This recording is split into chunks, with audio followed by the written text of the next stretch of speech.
હવે આપણે જો આમાંથી થોડું એમ કે આગળ વધે છે કે અત્યાર સુધી આપણે બે પરમાણુ એટલે બે જ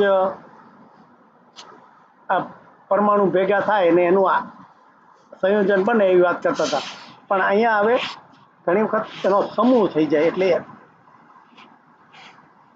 એટલે સંયોજન નહીં, આયન. તો આયન એટલે શું ખાસ યાદ રાખવાનું કે આયન એટલે કે જેમાં વીજભાર સમતોલ ના થયો હોય, જેમાં પોઝિટિવ કે નેગેટિવ ઇલેક્ટ્રોન વધારે હોય. પણ આપણે પહેલાં એકની જ વાત કરતા હતા કે એકમાં આમાં પ્લસ હતો અને સીએલમાં માઇનસ હતો, પણ એવું નથી. એક સાથે બે ભેગા થાય તો એમાં પોઝિટિવ નેગેટિવ રહે. તો એવા દાખલા આપ્યા છે કે જેમાં આ ધન અને ઋણાનો એક પામી હોય છે. એટલે આ આયન ખરા, આ સીએલ છે, બીઆર છે, આઈ છે, એ એક પરમાણુ એટલે કે એક જ પરમાણુ છે એમાં. પણ એને બદલે કેટલાક ઋણ આયનો એકથી વધુ તત્વો જોડાણથી બનેલા હોય છે. એટલે આ જો આયન, આ ઋણ આયન એટલે ધન આયન ખબર નહીં, કદાચ ઘણાના ભેગા ન થતા હોય, કારણ કે આ દાખલા બધા ઋણ આયનના જ આપ્યા છે. એટલે ઋણ આયન હોય એ ઘણી વખત એમ કે એકથી વધારે પરમાણુના બન્યા હોય. તો આ વધારે એટલે આમાં OH, આપણે OH માઇનસ લખ્યું. એટલે જો આ ઓક્સિજન છે અને હાઇડ્રોજન છે, બે પરમાણુ છે, પણ એ આ માથે નેગેટિવ છે એટલે કે આયન બની ગયો. એટલે આ બેયનું જોડકું આયન થઈ ગયું, એક જ નું નહીં. એટલે આ ઋણ ભાર આયન થઈ ગયો કે જેમાં એકથી વધારે પરમાણુ છે. એવી જ રીતે આ HCO3 એ પણ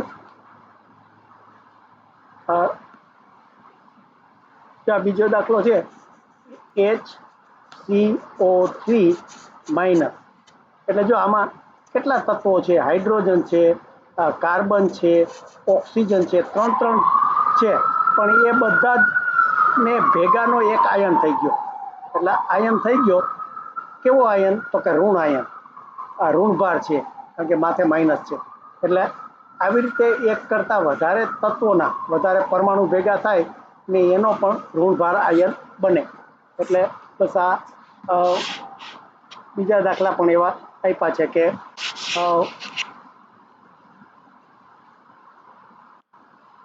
આ ત્રીજો છે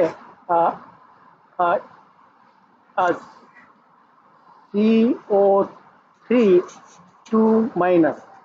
એટલે જો આમાં બે જ છે, કાર્બન અને ઓક્સિજન, પણ આના કાર્બનનો એક પરમાણુ છે, ઓક્સિજનના 3 પરમાણુ છે, પણ માથે જો વીજભાર છે એ ડબલ છે. એટલે 2 માઇનસ એટલે એ બે ઇલેક્ટ્રોન એમાં વધારાના છે.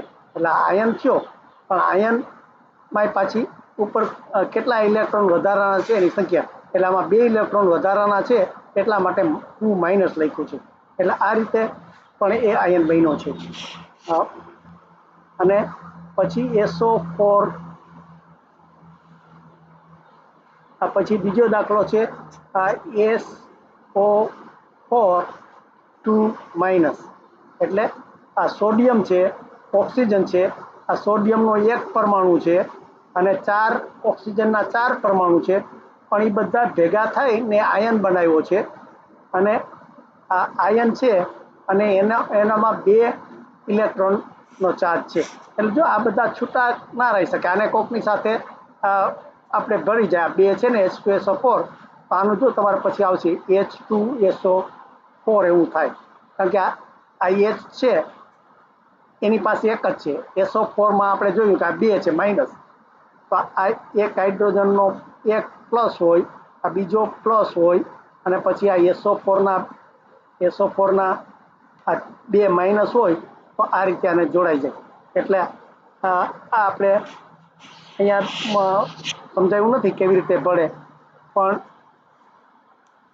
આ જે એસિડ થઈ જાય, આપણે આ H2SO4 કરીએ ને, એટલે જો એકલો SO4 હોય તો એ આયન થાય, SO4 આયન થાય, અને માથે -2ની પેલી ઇલેક્ટ્રોન છૂટાડીએ. એટલે આવી રીતે આ બધા જ દાખલા એવા આપ્યા છે કે જેને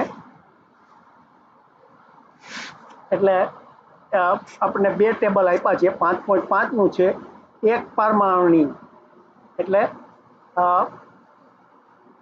એક જ પરમાણુ છે અને કોષ્ટક 5 છે એ બહુપારમાણિક એટલે પારમાણિક એટલે પરમાણુ બહુ એટલે ઘણા એટલે જો આપણે જોશું કે આમાં આ જે બે ટેબલ છે એમાં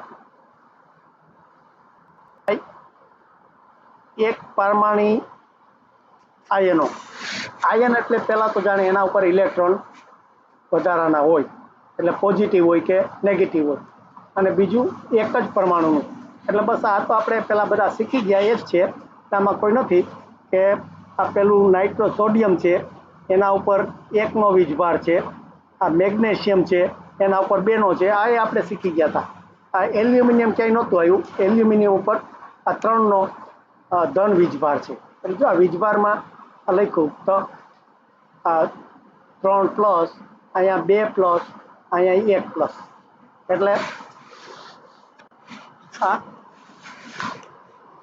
આ જે અમુક આ બધી ધાતુઓ છે હિલિયમ એલ્યુમિનિયમ આયન એટલે લોખંડ ક્રોમિયમ એટલે એ પેલી ધાતુ આવે છે અને આ બાજુ છે મને લાગે આ બધા સોડિયમ પોટેશિયમ મને લાગે એ ધન પદાર્થ જ છે વાયુ નથી એટલે પોટેશિયમમાં પોટેશિયમ આપણે શીખી ગયા એમાં એકનો વીજભાર છે આ લેડ એટલે આપણે પારો શીશુ લેડ એટલે શીશુ આપણે શીશુ કહીએ ને એટલે શીશાનો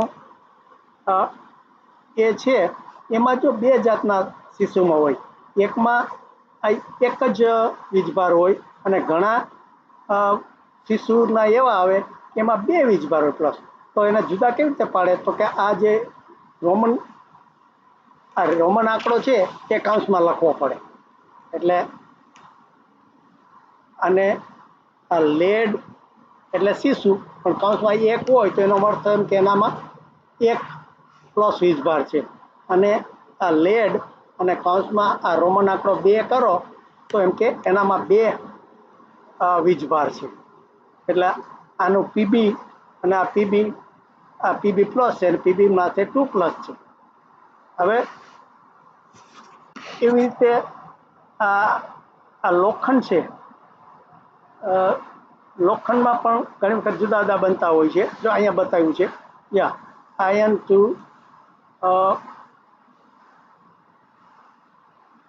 એટલે જો ઘણા બધા આ બધી ધાતુઓમાં ઘણા પ્રકારની હોય છે આ સિલ્વર છે સિલ્વર એટલે ચાંદી એમાં એમાં એક જ છે આ કોપર છે તાંબુ કોપરમાં 2 પ્રકારના છે કે કોપરમાં એક વીજભાર હોય અને કોપરમાં 2 વીજભાર હોય તો એ રીતે થઈ જાય આ ઝીંક છે એ ઝીંકમાં 2 જ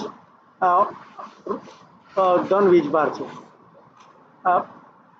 પણ જો આયનમાં અહીંયા આયન છે એમાં 2 છે અને આ બીજું આયન છે એમાં 3 છે જો એટલે આયન એટલે લોખંડ આયન એટલે લોખંડના ઘણા પ્રકાર છે એમ કે જેમાં આ વીજભાર જુદા જુદા થતા હોય એટલે ઘણી વખત આપણે બહુ કઠણ બરડ લોખંડ હોય કે પોચું લોખંડ હોય પેલું બધી જુદી જુદી વસ્તુ બનાવવામાં એ બધું પછી તમારે આવશે પણ આ ક્રોમિયમ છે એમાં જો 3 છે એટલે કૌંસમાં 3 લખ્યા એટલે અહીંયા એકનું બતાવ્યું નથી પણ કદાચ હોઈ શકે એટલે આ રીતે આ એક જ પરમાણુ છે પણ એના વીજભાર બધા જુદા જુદા છે અને એટલે એવી રીતે એના વીજભાર કેટલા હોય એ પ્રમાણે એમ કે એનું બીજાની સાથે સંયોજન થાય કેમ કે જેટલો એનો વીજભાર હોય એટલો સામે એને વીજભાર જોઈએ એટલે બીજા જેની સાથે જોડાય એની સાથે સામે એટલા જ એને વીજભાર જોઈએ એટલે શું કે છે આ તત્વોના આ એને એક કરતાં વધારે સંયોજકતા ધરાવતા એટલે એની સંયોજકતા કહેવાય આપણે કીધું ને કેટલા વીજભાર છે એટલે સંયોજકતા એટલે એ જે સંયોજકતાને રોમન આંકમાં દર્શાવી છે એટલે કોપરનો Cu1 કે Fe2 કે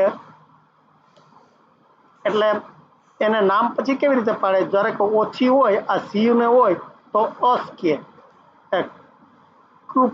એટલે આ ક્યુપ્રસ જો નામ બોલે તો એમ કે એક જ ધન વીજભાર છે. અને જેમ કે કિયુ અથવા ક્યુપ્રેસ, પીબી અથવા પ્લમ્બસ, આ પ્લમ્બસ અસ શબ્દ પાછળ લાગ્યો એટલે કે એનામાં એક જ છે.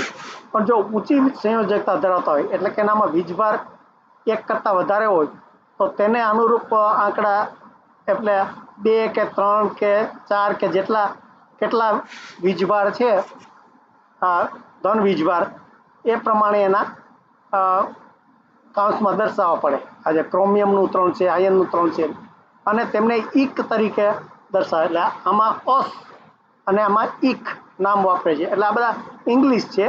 એટલે આ કોપરનું એટલે તાંબા કોપર છે એને જો 2 હોય તો ક્યુપ્રિસ કહેવાય. અને આ પીબી એટલે સીસુ મને લાગે એટલે એના જો 2 હોય તો પ્લુબિક કહેવાય. આયર્ન લોખંડ એફીના 3 હોય તો ફેરિક કહેવાય. એટલે આ રીતે એના નામ પણ જુદા જુદા બદલતા જાય.